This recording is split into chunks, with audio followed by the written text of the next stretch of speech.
नमस्कार शेतकरी मित्रांनो, फ्रेंड ऑफ किसान या चॅनलवर आपले स्वागत आहे. मित्रांनो, महात्मा गांधी राष्ट्रीय ग्रामीण रोजगार हमी योजनेअंतर्गत फळबाग लागवडीसाठी 2024-25 या वर्षासाठी अनुदान मान्यता देण्यात आली आहे.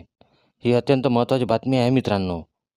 तर मित्रांनो, तुम्ही जर चॅनल नवीन असाल तर आताच आमच्या चॅनलला सबस्क्राईब करा आणि बेल आयकॉनवर क्लिक करा, जेणेकरून अशीच नवीन माहितीचे अपडेट मिळत राहील.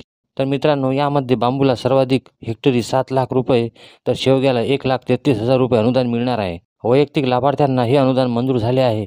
पारंपरिक पिकांच्या उत्पादनामुळे शेतीचा पोत ढासळतच आहे. त्याचबरोबर एकच पीक सगळ्यांनी घेतल्याने त्याचे दरही पडत आहे. यासाठी शासनाने महात्मा गांधी राष्ट्रीय रोजगार हमी योजनेतून फळबाग लागवड अनुदान देण्याचा निर्णय घेतला आहे.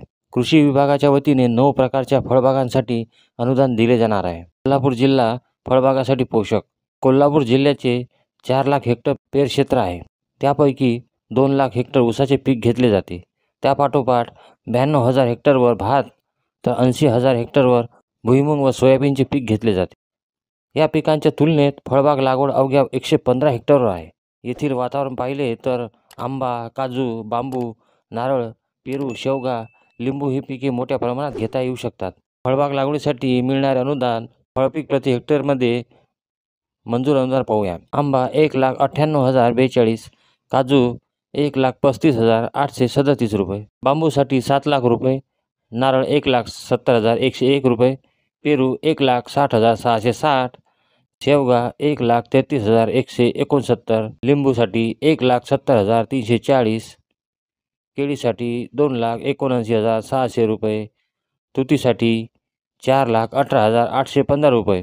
तर मित्रांनो, कोणते शेतकरी यासाठी पात्र आहेत ते बघूया. अल्पभूधारक शेतकरी, 2 हेक्टरपेक्षा कमी क्षेत्र असणारे, अनुसूचित जाती जमाती, दारिद्र्य रेषेखालील शेतकऱ्यांना प्राधान्य आहे.